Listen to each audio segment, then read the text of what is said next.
Hello, Fort Smith Public Schools. Just want to give you a November board meeting update. We were very proud to recognize our AAEOP Office Administrative Assistant of the Year, Ms. Tracy Person at Southside, and our Administrator of the Year, Dennis Sieben Morgan, Director of Transportation. We're very proud of their work and their recognition and very proud of what they do every day.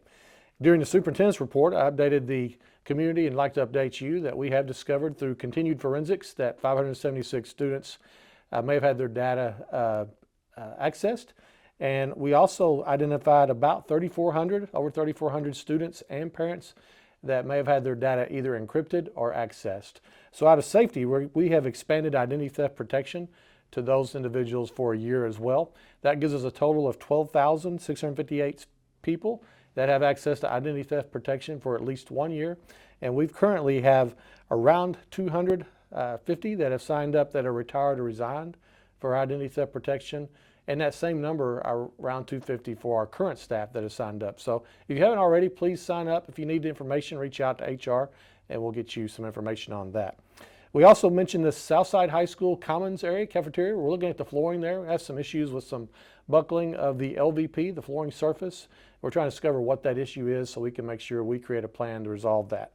We also had a couple of policy updates. I would just encourage you to look at some policy updates that are also in the consent agenda, but I drew attention to those during the superintendent's report. And then of course we always get the chance to celebrate the great things you and your students are doing across the district with some highlights and good things that we shared about you all. We took the board approval for Peak Phase 4. This is continued work on water mitigation and some construction issues we have at Peak.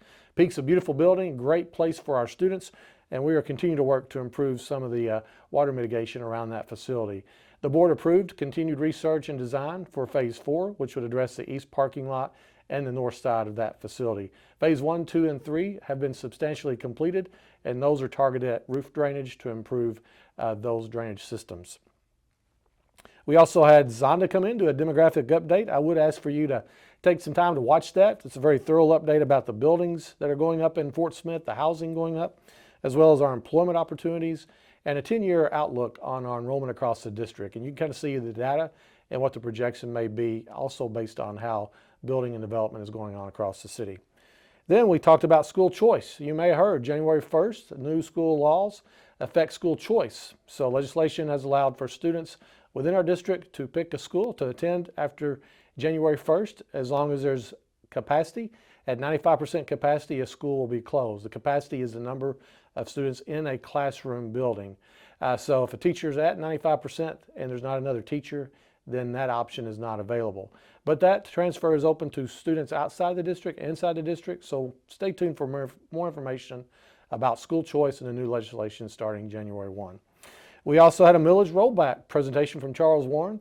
Legislation requires our millage to roll back from 42.058 to 41.50 due to substantial increases in millage and taxation. So it's part of the law, and we will roll back our millage accordingly. And then we also talked about some academics and continue to look at CMSI curriculum audit and look at our grade level instruction. And we shared some data with the school board about what we are seeing in the classrooms and appreciate your great commitment to addressing those needs and continuing to improve. And we ended with the school's annual report, which you'll see these in your building over the next few weeks by building, and did a thorough annual report. If you'll get online, you can see it on the video, and also look for your paper copy in your buildings very soon. I hope all of you take some time to relax and rest next week. Enjoy your family during Thanksgiving. You deserve a rest, and I appreciate the great work each and every one of you do for our district. Hope you have a great day.